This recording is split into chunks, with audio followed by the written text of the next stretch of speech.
Good morning.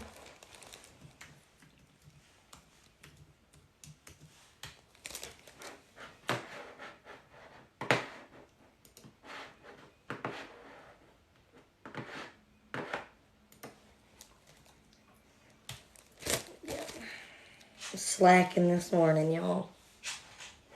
Slacking.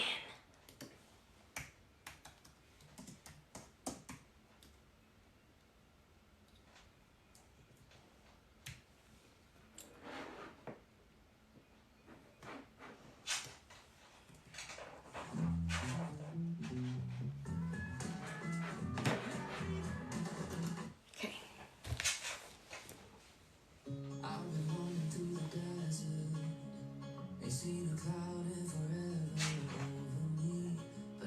Y'all can't hear me?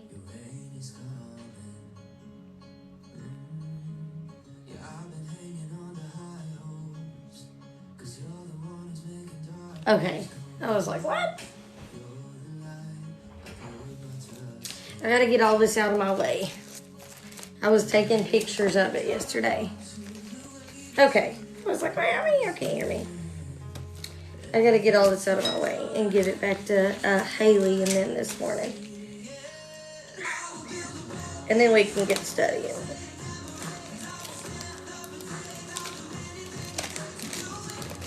We're going to talk about the woman at the well. Her request.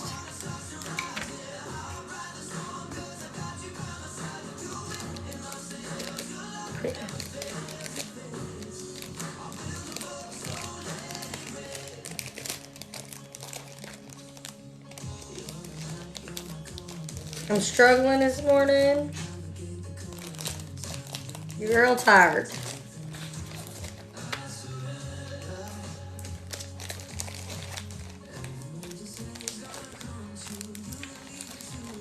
So tired.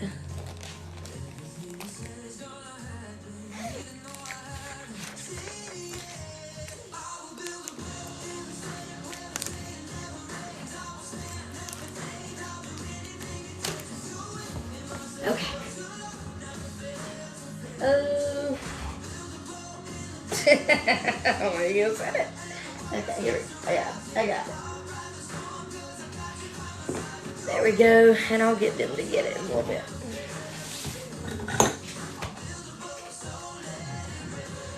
Hey, Kimberly. So excited.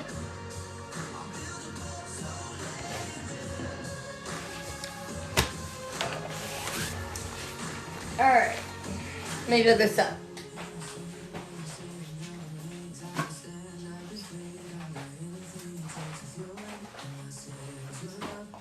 Okay.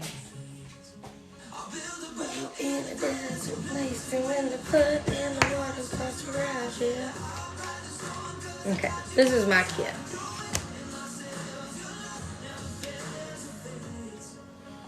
Good morning. I've done that with Daniel before too, girlfriend. Okay.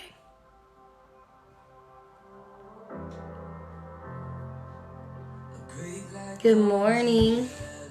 All right. Woman at the well, who's ready?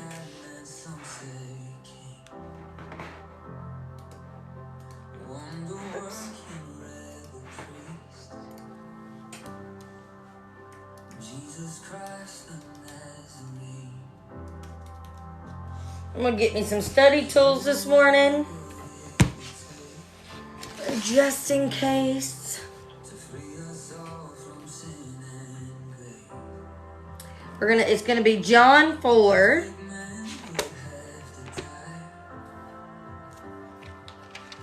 Only you could pay that price. Friday's good 'cause Sunday's coming. Don't lose hope 'cause Sunday's coming. Till you're done, you better start running.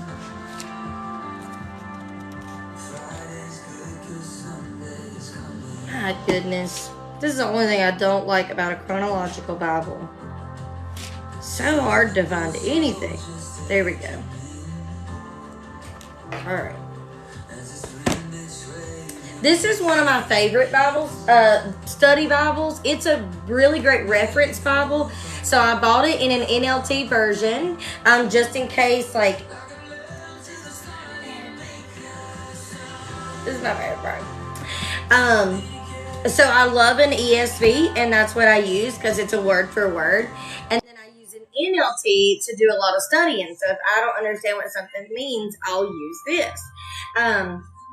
But this one is a chronological life application study Bible. And it's an NLT. We're going to be in John 4.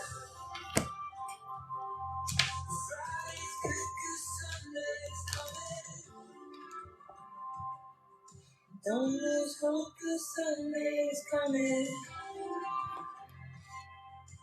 Whatever you're doing, you better start running. I need to do this really quick. Good morning. We're going to be in John 4. I need to highlight this really quick. Y'all got to bear with me. Kimberly, I love that.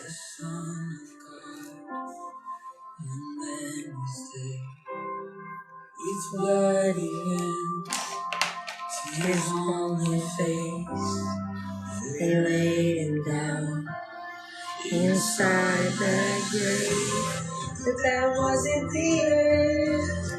That wasn't the end. That wasn't the end.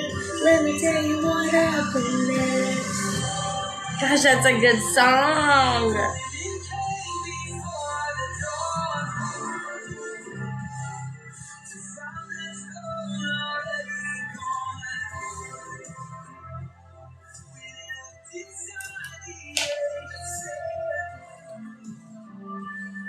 Why you looking for the living among the dead? He's alive. They're on Monday nights at 7:30 and Thursday mornings at 9:30.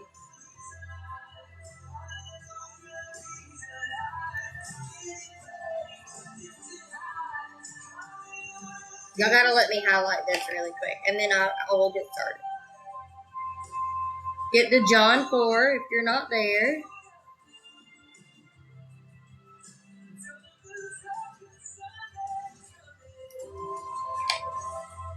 Yeah.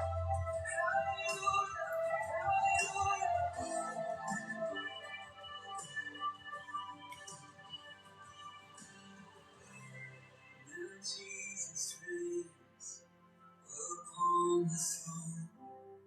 All heaven sings to him alone. We watch and wait like a bride for a groom. Oh, church, arise, he's coming soon. Okay, that was perfect timing. Now let me get to John. John 4. So we've actually decided we have actually decided, that's an ad. Weird. We have actually decided, oh no, I grabbed the wrong one. Maybe I won't need it. I then lost my train of thought. Get it together. Okay.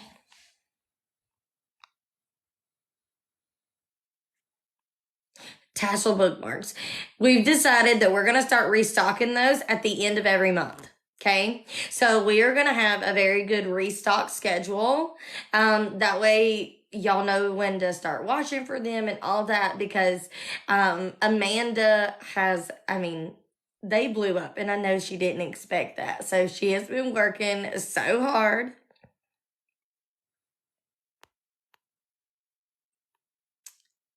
But I think she is going to have them restocked. What do we say?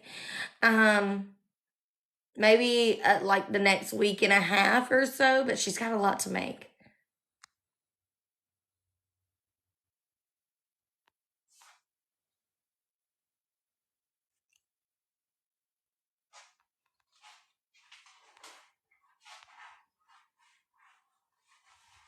you won't be confused. The way that I teach you, you're not going to be confused. If you need a context, I will give you one. Don't need to be sorry. We love that you're here. Okay, John 4. Are y'all ready? If you're ready, say I am. If you're ready, say I am.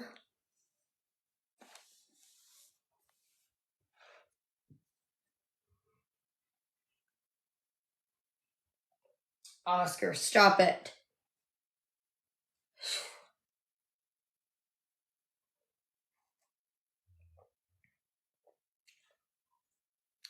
I can't decide if my coffee tastes good this morning or not.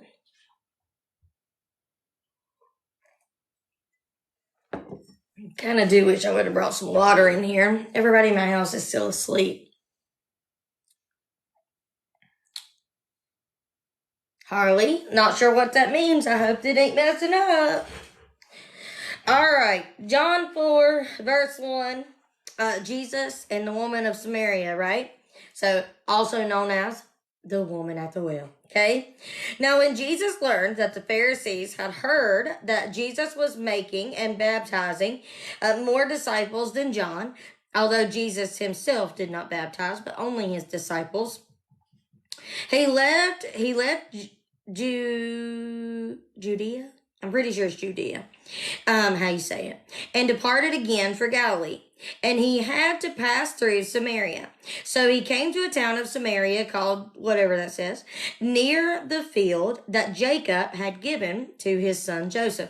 I seen somebody ask if it was Joseph's well. I think so. It would be a really good study because a lot of things happened at Joseph's well. Jacob's well. Why did I say Joseph? I gotta get it together. A lot of things happen there, like a lot. So it would be really cool to get a piece of paper and write down and learn everything that happened at that well, because lots of connections were made at that well. Jacob to such a, yeah, okay, I was right. Jacob's well was there, so Jesus, wearied, for he was from his journey, was sitting beside the well. It was about the 6th hour. So you see Jesus, and he's made this trip, okay? And he made it a point to go to this well, okay? And you may think, well, what's so important about that, right? Like, he's just going to a well. He just got tired. Maybe he wants some water. No. He didn't go to get water out of that well. He went to sit by it because he was going for the person who he was going to meet there. It had nothing to do with going to the well. It had nothing to do with anything other than he had somebody to meet, and he was on his way to meet that woman, right? Because then you see, verse 7, a woman from Samaria came to draw water. Jesus said to her, give me a drink. Now listen, verse 8, for the disciples had gone away into the city to buy food. So the minute that they got there, Jesus has sent them away. Okay, they got there. Jesus knows what he's there for, but the disciples have no idea. They are just like me and you. They think that Jesus was just going to go rest for a little bit. But when they got there, Jesus said, hey, my disciples, y'all go into town. Y'all take care of the business y'all need to take care of. And I'm going to sit right here, because he knew the woman was coming. Right? Where in John chapter 4, he knew the woman was coming. The Samaritan woman said to him, how is it that you, a Jew, ask for a drink from me, a woman of Samaria? Now, if you're unfamiliar with the Bible, this just don't make sense to you. You say, why is she being rude to Jesus? She's not. Nobody talked to this woman. This was a woman that was very alone, and nobody would talk to her. Everybody was giving her smirks in the town.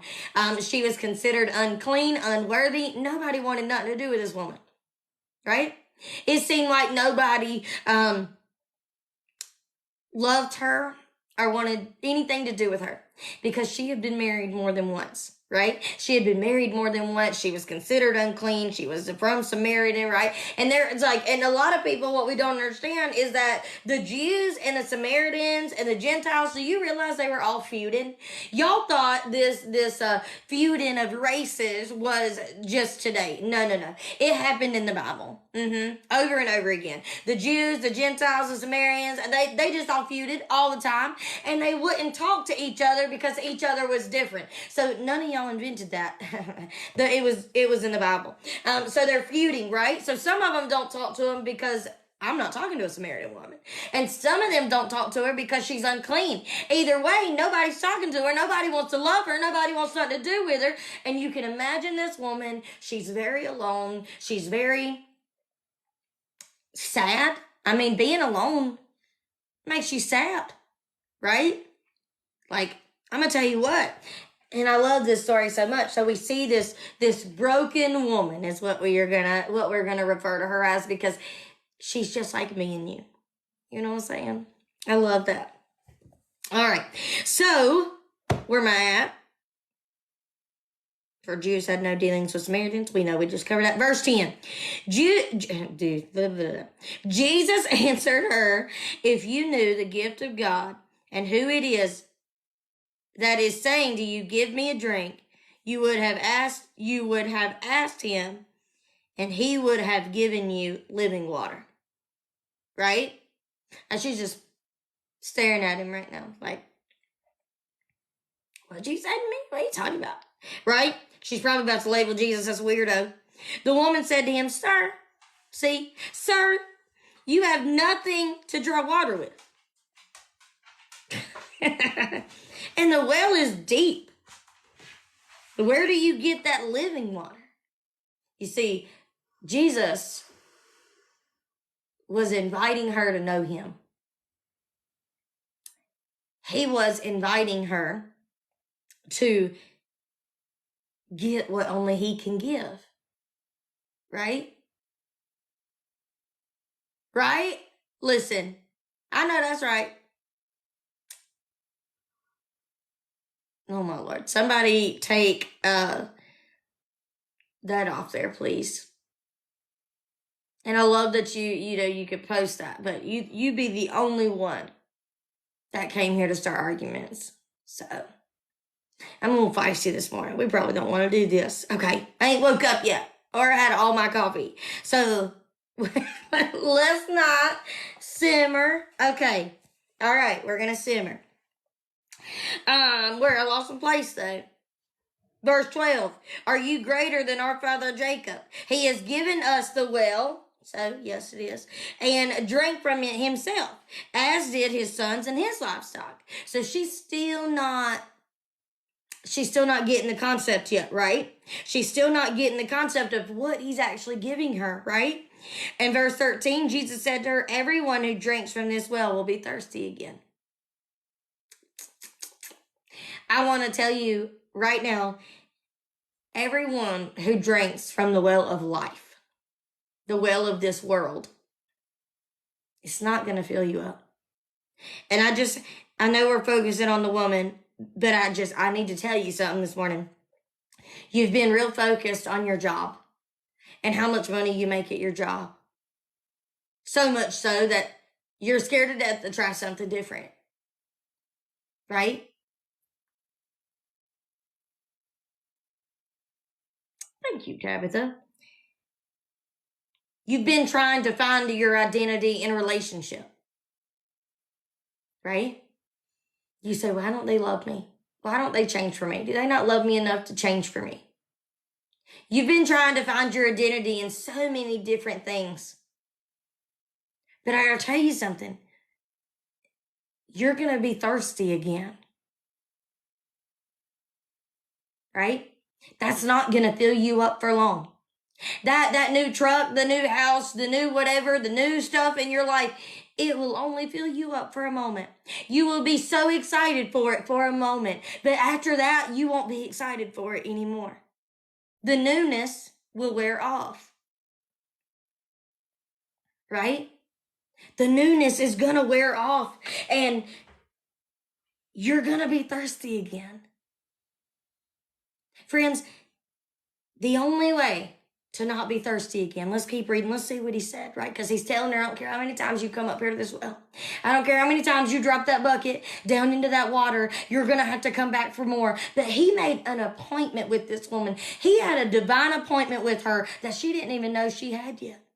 As a matter of fact, up until this point, she still don't even know she's at a divine appointment. Right? But he came to meet her. So much so, he didn't come to meet her with his disciples. He didn't come to meet her with the crowd. He came to meet her by himself when it was just going to be her and him.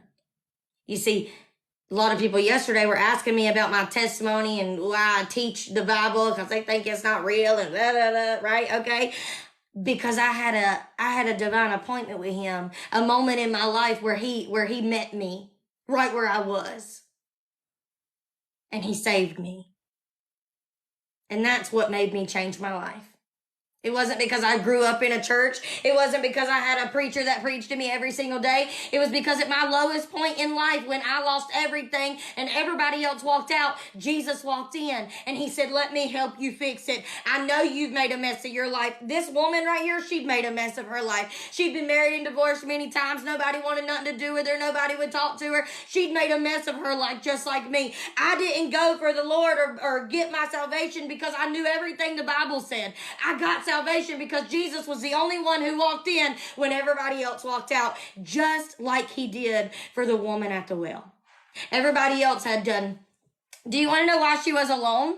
Women didn't usually go up to the well alone. They usually went up with more people because that was heavy. The weight of the world is sometimes it seems heavy, doesn't it? Yeah, it was heavy. That water was heavy as she held it.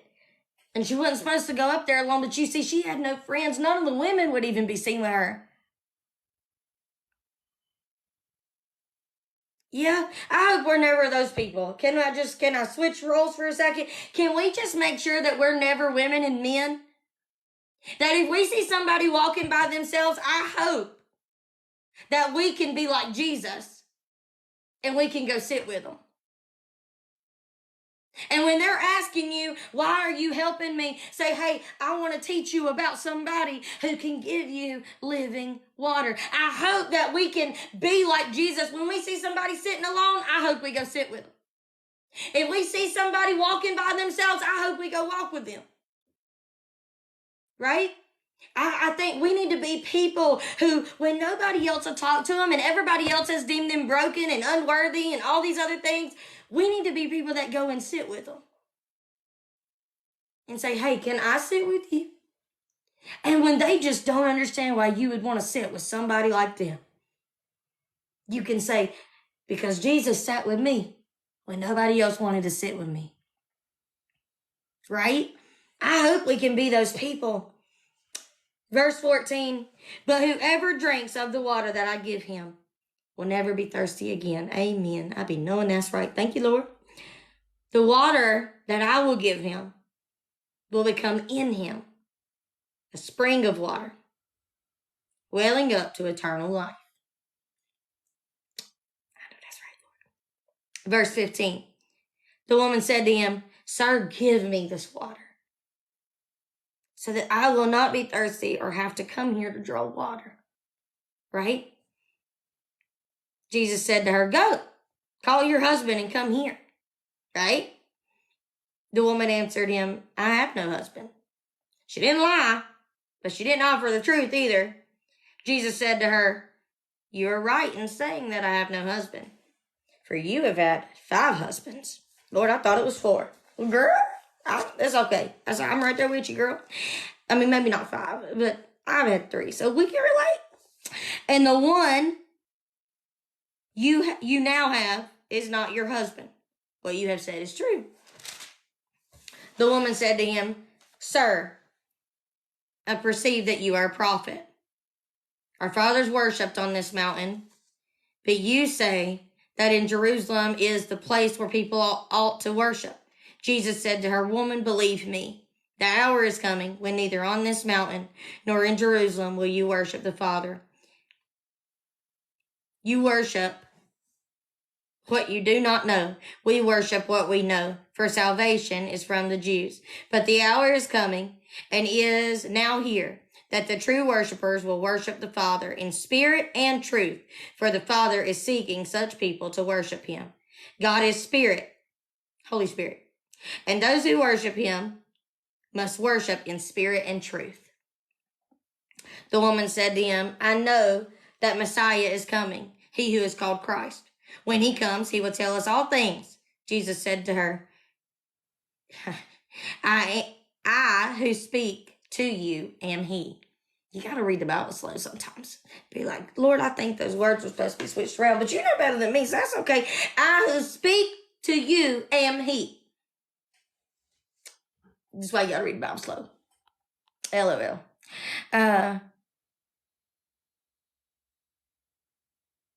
Also true. Yes. Also true.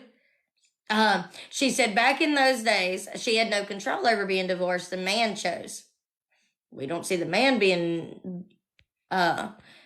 treated like she was. Yes, Angie, me too.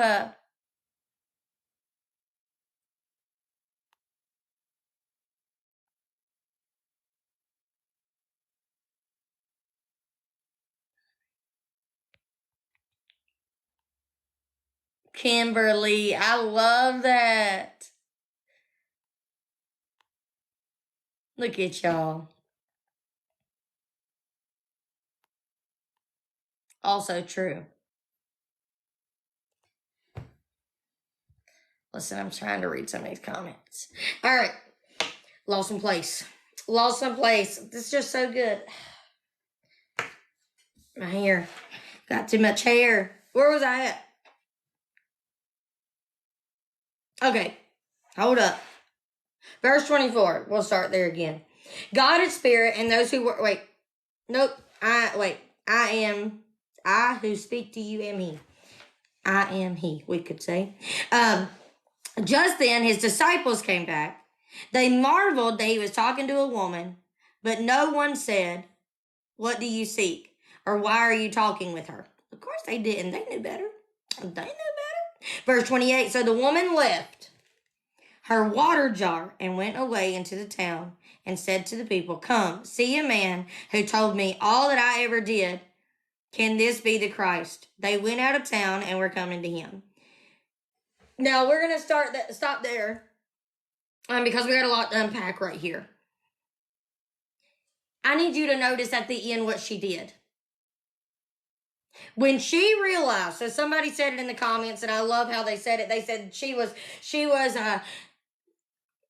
misplacing the spiritual with physical. We do that all the time, right? She didn't understand, but when it clicked,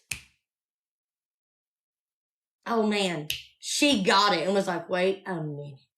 Right? So then when it clicked, what did she do? She left the water jugs and she went to tell him. She was filled with a new hope, a new joy. She went to share. Now, that right there is an exact example of what we're supposed to do when we have an encounter with Jesus. That's our testimony, my friends. You should go out and you should share what God has done for you, what Jesus has done for you, to everybody. So you see, it's funny we're actually talking about this today because y'all remember yesterday somebody said, what qualifies you to teach? Right? That's what they asked me. Well, according to the woman at the well, I don't need a qualification. The only qualification you need is to have an encounter with Jesus. And check mark, I got that. Right? You didn't see Jesus be like, hey, go to school first, and then you can go tell people about me. That ain't what he said. He didn't say, wait, know every single one of my words that I've ever said, and then you can go tell people about me. He didn't say that either. He didn't say that. He didn't say that. He didn't say, you need to know everything about me, exactly how I work, exactly, and then go tell me. He didn't say that either. No. He said, he just had an encounter with her, and she left all of it behind. And she went and told him. Friends, y'all are walking around thinking that your testimony don't mean nothing. Your testimony means everything. You don't need to know every single word of the Bible to go and talk to people about it. Do you want to know the best way to learn about the Bible? Talk about the Bible. Get around people who want to talk about it with you. That is the best way to learn it. Get some study tools. Set you an appointment with the Lord. And listen, if you really want to understand the Bible, it's going to take more than 20 minutes every day. You need to at least have an hour appointment set aside for Him because He's got so much to teach you. This isn't a 1 month journey for me. This has been 3 years in the making of just pure studying. Right? And I still don't know it all. You'll never know it all. And guess what? Before the preacher gives you the message on Sunday, do you realize he has to study?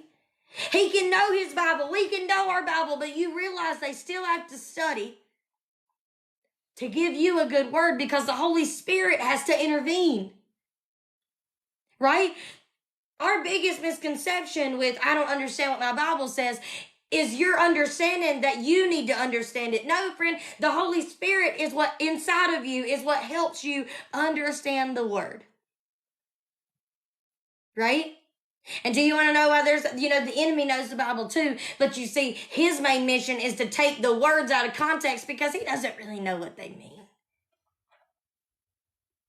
He says, let me just pick a verse here and pick a verse here, and then I'm going to go share with the world that, why would God so good do that? Because you took it out of context.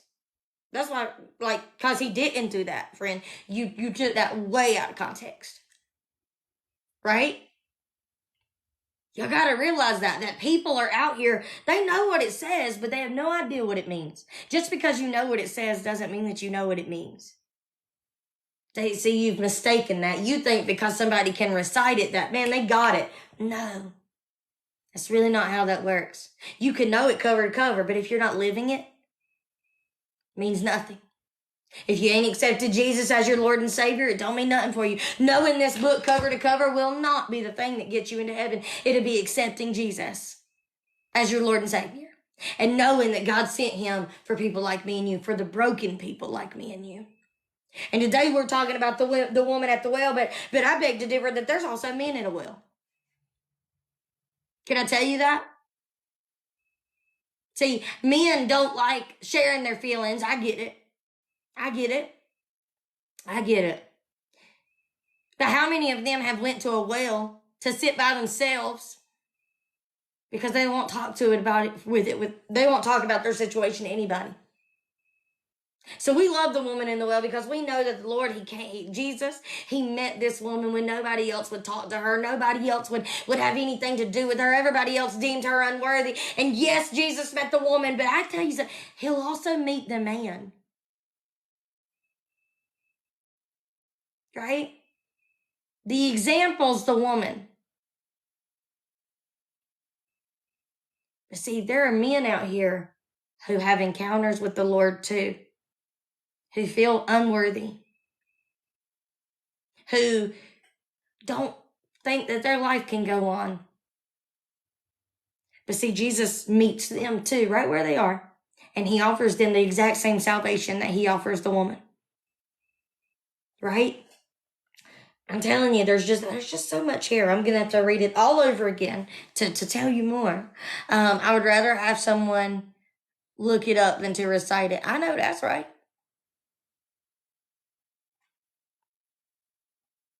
Yes, even the devil knows the Bible. Even the demons know he exists. I have a YouTube video that we done on a coffee talk, and I told y'all, what good is it? We were talking about having faith, and what does that actually mean? Because it says faith without works is dead. Even the demons know his name and tremble, but they know he's real and don't believe in him. I mean, it's a dangerous game. They know he's real. They tremble before him. They still don't believe in it. They still didn't accept him. You see what I'm saying? So all those people that come up against you, they are acknowledging that God is real. They just don't believe in him. But that's okay because now your faith equals the exact same faith of the demons. You know he's real. You just don't believe in him. Right? See, but the enemy, but that's where it gets. The enemy has them deceived, right? Because that's his, man, he got an A++ in that, deceiving people, okay? He got an A++. He passed, okay? That's his game. Like, some people know God's real, and they just don't accept him because the enemy has deceived them so much into thinking that he's not really real. But you're acknowledging him every time you say his name, right?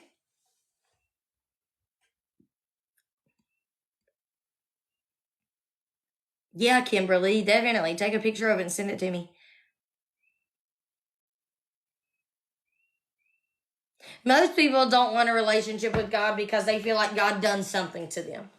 Most people don't want a relationship with God because they blame the bad things in their life on God.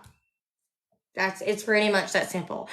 If most people, there is a couple from my experience, most people don't believe in the Lord because, number one, maybe they wasn't brought up knowing anything about God.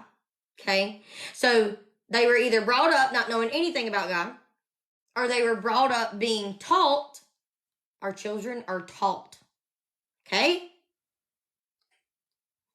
They're taught. I'm not going to get any further than that. I'm just letting you know. They're taught.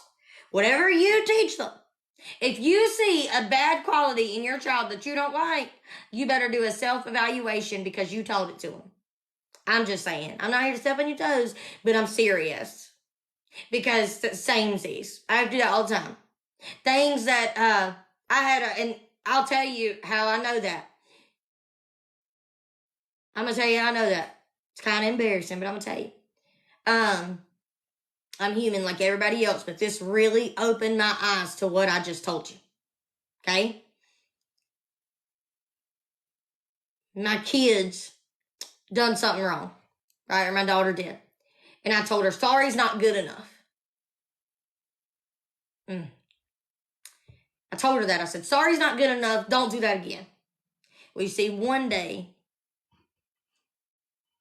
she done something else. And I said, you need to say sorry.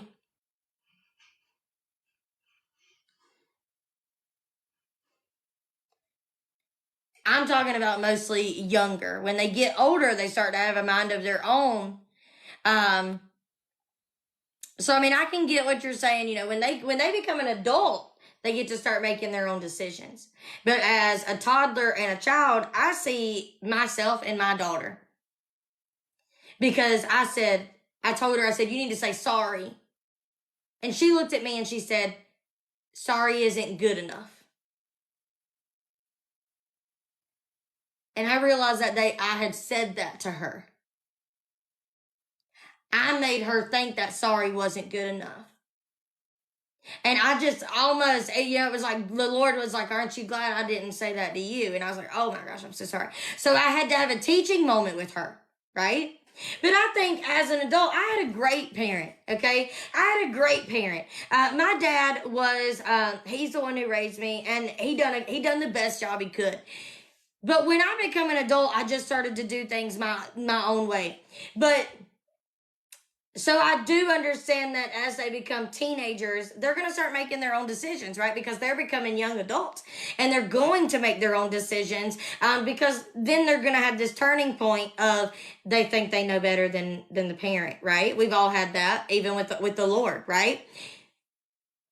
But as I feel like my younger kids is what I was referring to, I had taught them. I've taught them up until this. My son is 10 and my daughter is 8. Up until this point of their life, I've taught them what's acceptable, what's not acceptable. I've taught them.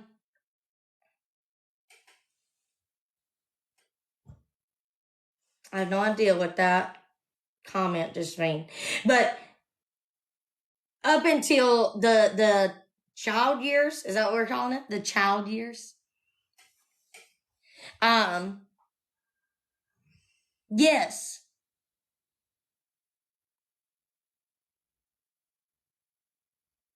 They do. They teach us a lot about ourselves and help us grow. right? And it's because we say it to them. They repeat what they hear.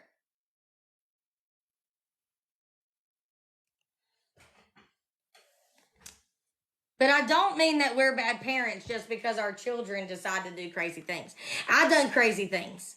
And it wasn't because that my dad was a bad father, but I will tell you that my dad never told me. I do think our raising is a direct communication between our parents, because I wasn't raised knowing the Lord. I wasn't raised in a church. I wasn't raised to read my Bible. I'm raising my kids completely different than I was raised. My son played on a video game the other day. And he started crying. I'm like, bro, what are you doing? Why are you crying? And he said, this guy on there was telling me that God was not real and he didn't believe in him. And he said, that hurt my heart so bad. I see the teachings that I have gave y'all in my children just because they're hearing me. So I'm not saying we're bad parents, but our kids will continue to do what we've been taught. Another example, okay? I was never taught the importance of purity. Yes, Angie. I was never taught the importance of purity. And I hope that I do a good job of teaching my children that. But that don't mean that they'll listen to me, but I hope that I do a good job. But I was never taught that at all. Because when I was raised, it was like, don't talk about stuff like that. Well, that's a no-no. We don't talk about stuff like that. But because we were so scared to talk about it, nobody knew how to deal with it. Right? I will make sure that my kids understand what that means. They'll be able to make their own decision with it. But I'm going to make sure that they understand what an unequally yoked marriage looks like. And I will use my examples. Now, if they listen, we still got the story of the prodigal son, right? He decided he wanted to go off and do his own thing. Sometimes they do that. But guess what? The teaching finally rolled back around and he came back home. Right? So Jesus to his girlfriend. I like that.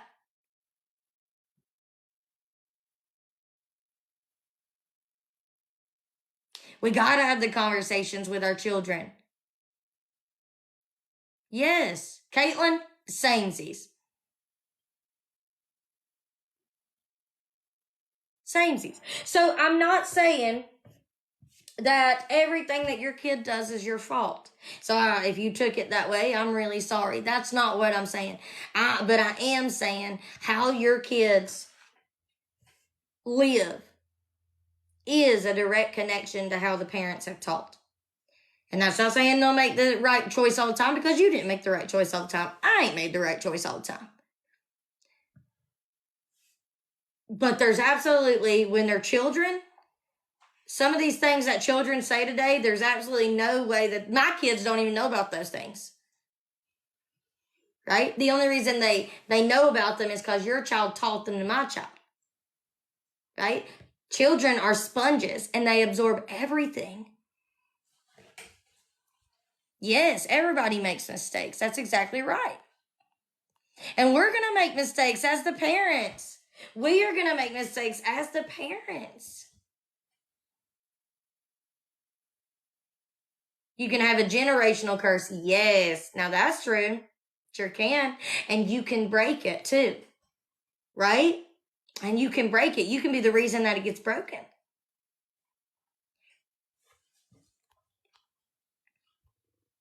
So I hope I cleared that up. I'm not saying that we're bad parents, because we are gonna make mistakes. We're gonna listen. Honestly, we're all gonna be a bad parent.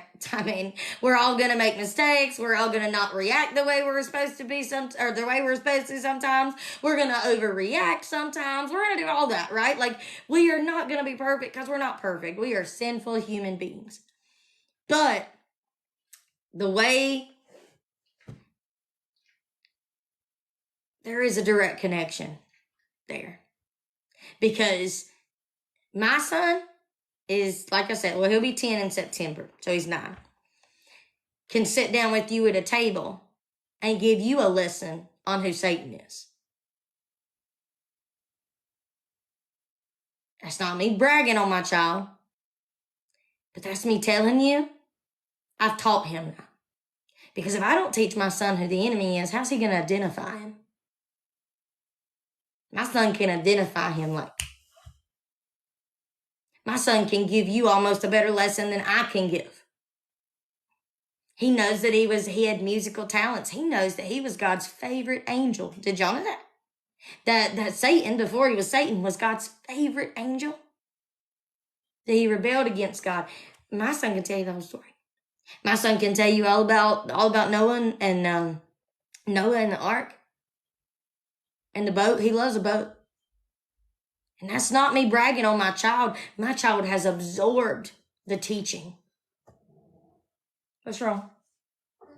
Okay. My child has just absorbed the teaching because I'm teaching him. Right? Emma, don't you go in there and play his game. He's asleep. Yeah, but if you mess up something, he's going to be so upset. And we don't touch things that aren't ours.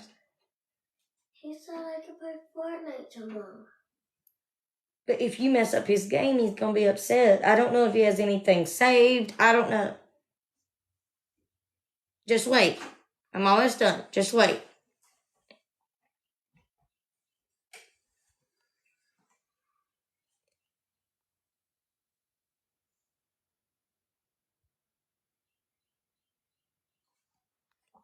Right? Like, but would my child know that? Answer in the comments. Would my child know that if I didn't teach it to him? Answer it in the comments. My children are homeschooled. I don't homeschool them. They go to a homeschool op. I just assist the op. No, absolutely not. Right? So what we teach our children matters. And sometimes we teach them things that they don't want to know. But what I'm promising you is the prodigal son. Let's go back to him. He was brought up right. He became an adult and decided he wanted to do things his own way. Right? So he ran off and decided to do the things of the world. Right? And the parent waited on him at the end. Right? He said, I'm going to stay right here. And I'm just going to wait. And I'm going to pray for him to come home. Right? And guess what that child eventually did? That child, young adult, remembered his father's teaching. He remembered his father. And he came home. So it matters what we do in the younger years, because when they get to the teenage years, they might become the prodigal son, and they might go off and do their own thing. But what you taught them when they were little will stay with them. And I also know that because Proverbs 22:6 tells me so.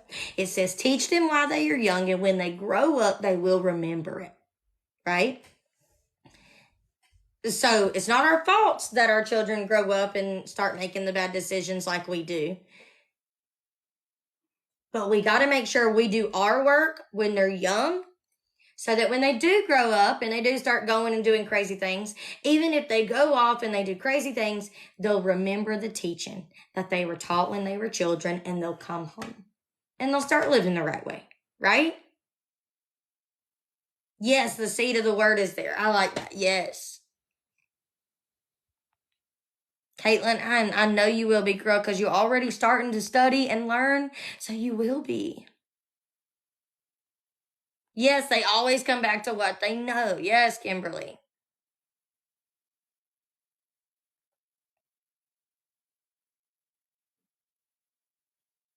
Discipleship starts at home. I love that.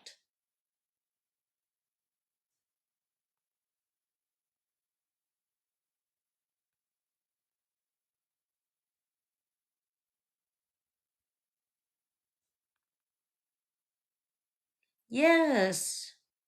You see, too, and I think, you know what? Everybody has a different calling on their life. And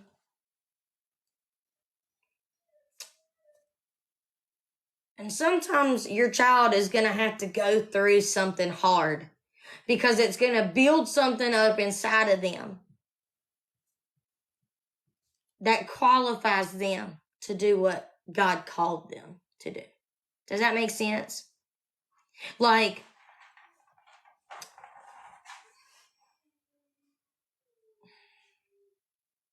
We don't ever want to see our kids make bad choices and stuff,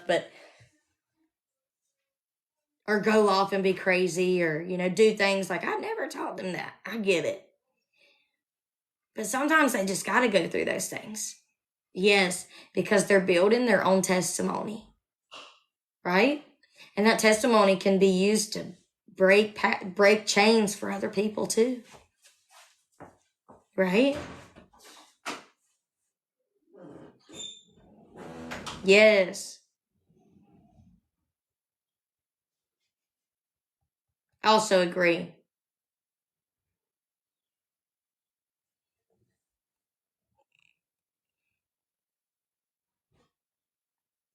I love that. We kind of took a turn. So I'm sorry about that. We kind of took a turn and started talking about children instead of the woman at the well, but I think it's still good. It is. It is the hardest thing to see as a mom. Like, I forgot how we got into that. But it does matter. It is a direct connection. And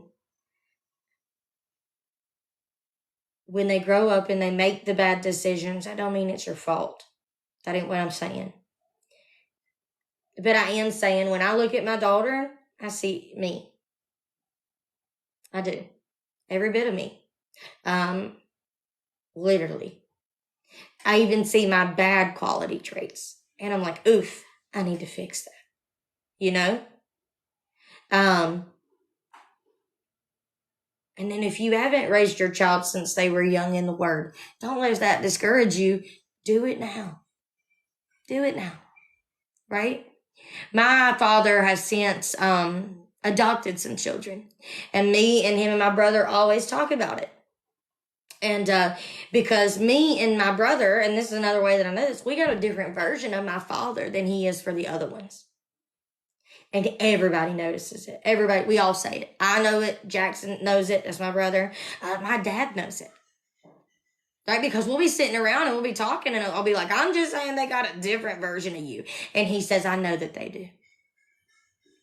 Like we all understand that because my dad is who he is today, and he's grown in the Lord today, and my dad does ministry stuff today, and my dad studied the Word like I studied the Word today.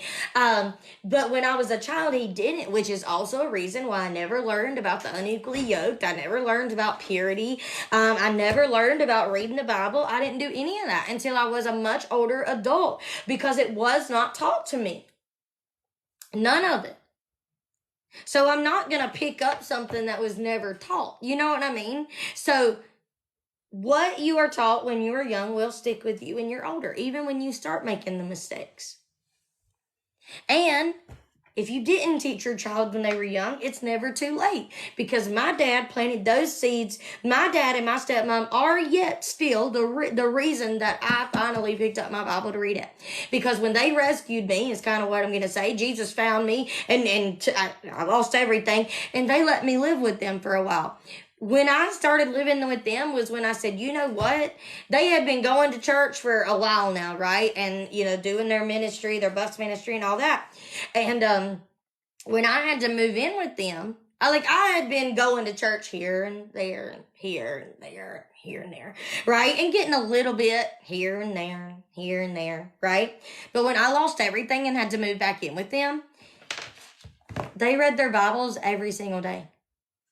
And I picked up my Bible while I was in the house with them, and I said, I'm going to read this front to back. And I did. That's where it started.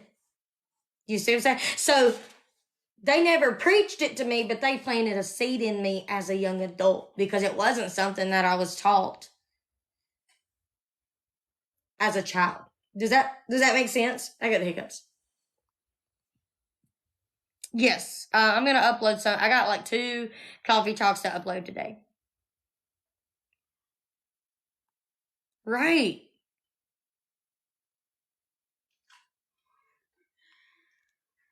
Yes.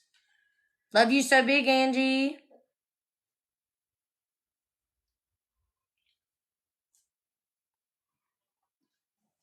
I upload all my coffee talks to YouTube.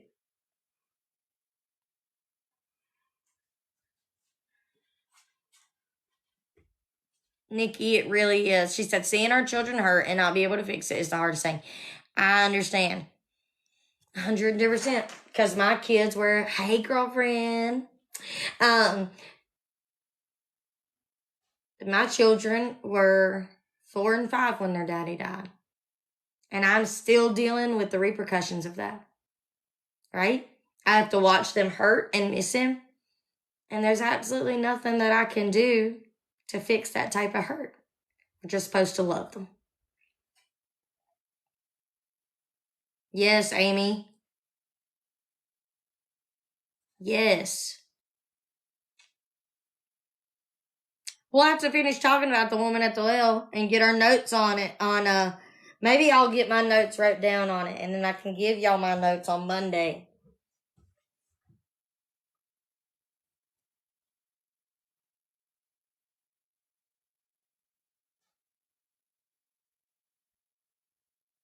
Yes, Kimberly, I love that. I'm gonna do a TikTok today on those Bibles, and I think I'm gonna do a YouTube video this weekend on writing some things in their Bibles. I go live Monday, Thursday, and Friday at 7:30 a.m. Eastern Standard Time, and Tuesday night at 7 p.m.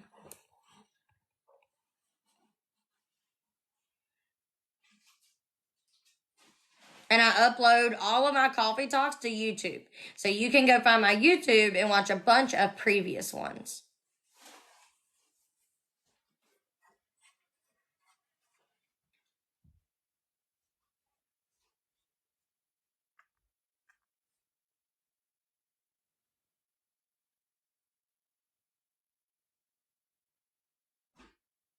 Yay, Jessica. I'll be doing another download in our membership for Daniel today. Caitlin, definitely come back and hang out with us.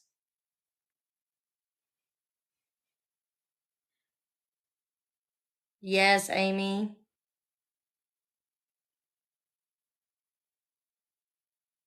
I did get the keys to my building.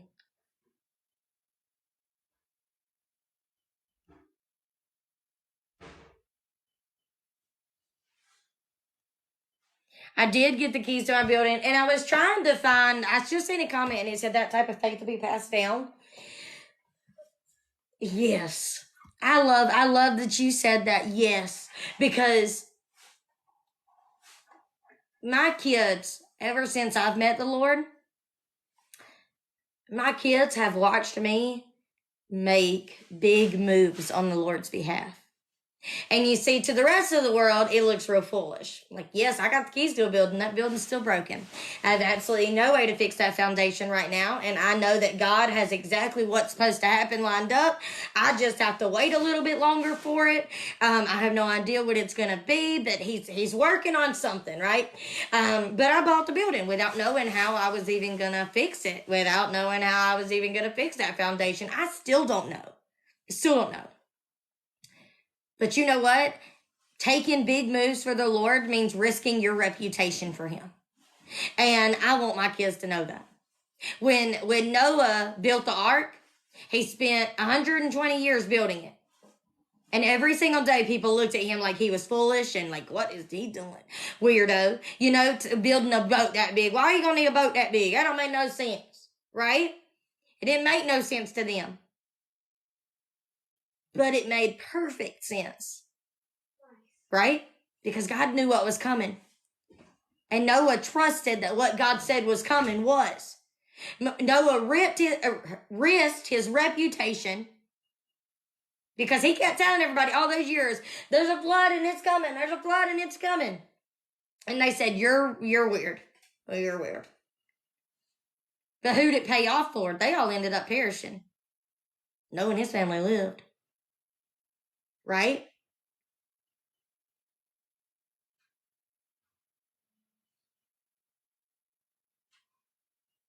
Look at that. Look at you doing the math, girlfriend. She said, Each member in the membership gave $75. You have already had enough to pay for it. That's wild. I never realized that. I just know that God's gonna bring who needs to be brought, right? And it's gonna be a whole thing. And but my whole point was that will be passed down to my kids. They watched me buy a building I couldn't fix. They watched me buy a house that the world said I couldn't. My whole testimony to my kids lets them know you can make big moves for God and know that He'll show up for you.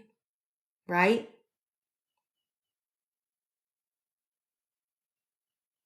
I did.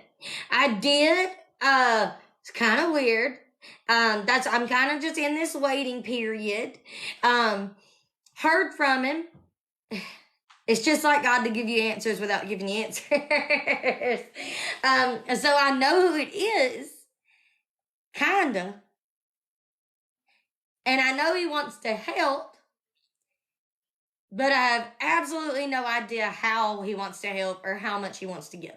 So like I still have no answers. It was kind of like, hey, it's me. I'm working on some things. I'll let you know. Thank you. And then I'm like, well, I don't feel like I know any more than I did 2 days ago. So, it's just like the Lord to reveal something without revealing something. And that's exactly what He did. Yes, you can sign up for the business course until the day it happens. Yes, Harley, agree. Y'all, for buying the bundle, I don't understand why we're having such a hard time buying the bundle or finding the bundle. I'm gonna show you guys how to find it because I have no idea why we're having such a hard time finding the bundle. Everybody is saying that, but it's like right here. So you're gonna go to the website, my website. I wonder if I can I'm gonna do this. How can I show you? You're going to go to my website. I ain't going to be able to turn this. And if you'll just go to purposeofhope.com, listen, all you have to do is scroll down. And it's good. And it's going to be right under new arrivals at Purpose of Hope. Bible journaling bundle. A lot of people are having issues. I really don't understand. Go to purposeofhope.com. You just scroll down a little bit and it's like right there, Bible journaling bundle. It's under the new arrivals. You can even type it in. If you see the little magnifying glass, type in Bible journaling bundle. And then it pops right up. Yep. Yes. I love that. Psalms 112:2. How joyful are those who fear the Lord and delight in obeying His commands. Their children will be successful everywhere. I love that.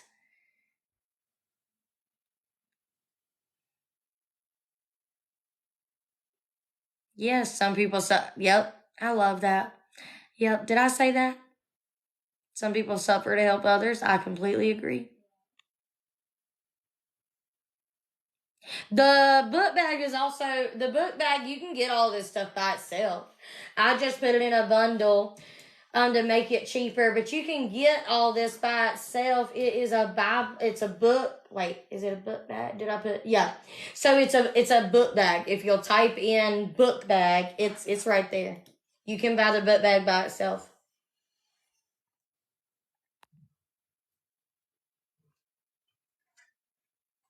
Your grandmother said that. I love that because I say that too.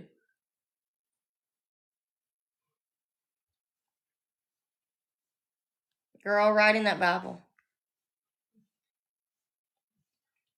Quit, Oscar. Stop. Stop it. Stop. I hate when you do that. Stop.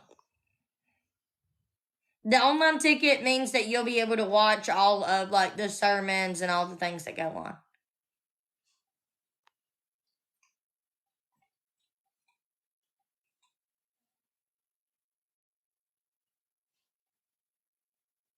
Just get the bundle, girlfriend. Granted, all of it's random. So even though that those are the particular journaling cards or journal, not so the journaling cards are actually in that bundle gonna be, I'm making them. I used a set that I have to take a picture, but the journaling cards are gonna like walk you through Bible study. So I'm gonna make the journaling cards that walk you through Bible study. I'm gonna make a new set of stickers to go with that. And then your devotional is actually random. So it'll be a random devotional. We really need to read the description on that bundle because it will look different. No. The journaling kit, you can buy it by itself too. The journaling kit's normally $20 and the book bag's $28.50. You can find both of those on the website.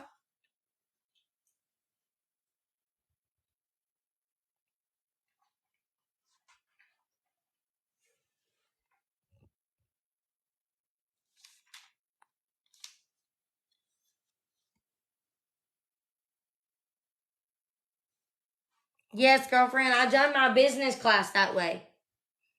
So people donate to be in the business class in the Facebook group, and then they donate to the GoFundMe for the business class, and then I let them know the information to get into the class. Ooh, I like that. You're gonna message me all the ideas. Yes, if you want just the Bible journaling kit and the book bag, definitely get those separately. But if you get the bundle, you're going to get a book bag, a sticker pack, Read Me When tabs, a Purpose of Hope sticker, a devotional, study cards, and the Bible journaling kit.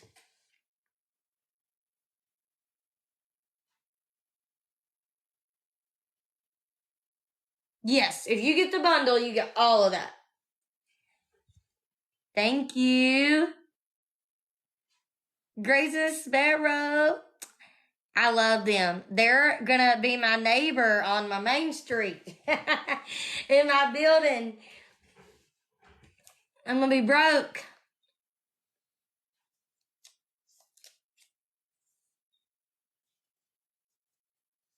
I like that too. I think the problem with the sticker, I love the sticker idea because I made a sticker. I think the hard thing with that is unless they'll have to send me their address. But if they'll send me their address, I'll do it. But GoFundMe won't share their address with me. But yes, I love that. It's a good idea.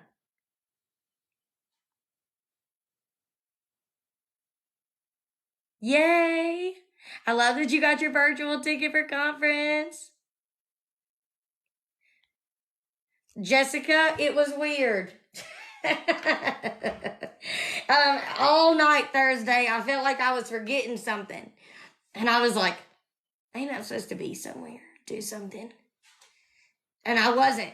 But it was just so weird. It's going to take some getting used to, for sure, for sure. Yay! We are getting, so I've secured all the breakfast. We are doing, so I'm going to let y'all know if y'all are coming to conference. Breakfast on Saturday, Chick-fil-A. We're going to have chicken biscuits and plain biscuits with jelly and stuff. So I'm going to send out an email too, because if y'all don't like bread and biscuits, then you're going to need to prepare otherwise. But chicken biscuits and plain biscuits, okay, with jellies and all the things. And then Sunday breakfast will be sausage biscuits and plain biscuits. Lunch is going to be Subway sandwiches and on Saturday. And then dinner is what you are responsible for, and it's a steakhouse.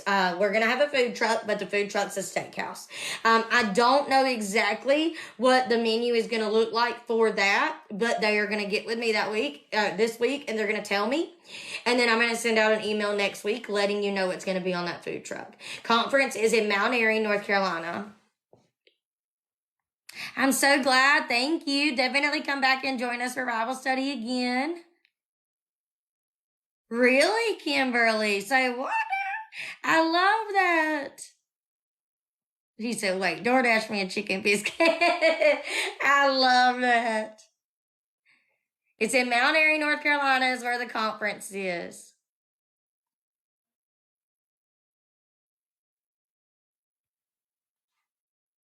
That's smart too. A phone screensaver about it. I like that. That's a good idea. You can set up a table at conference and have a giveaway for each. Yes, that's smart too. Look at y'all and all y'all's ideas.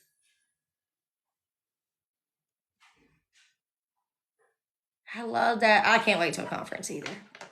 I can't wait till conference either. I gotta get all my sermons together. Gosh, it's gonna be so good. I gotta get all my notes in a notebook. I gotta get it all right. I gotta get it all together.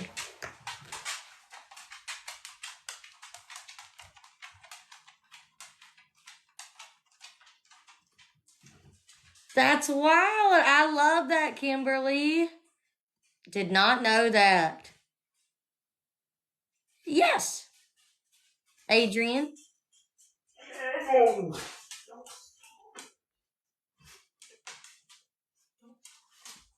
I love all those ideas. Good morning. I got a message that I need to talk to you about. It ain't bad. It's something that we just need to make sure we've sent, or I don't know if it got lost. I don't know exactly what happened, but just remember. They are well, that one is long. I had to activate my inner Hulk to be able to get it in here. I did. I Steve. I was like, like it stopped me in my tracks. I said, activate inner Hulk. And then I lifted it up. Look how big it is. I'll be there in a minute.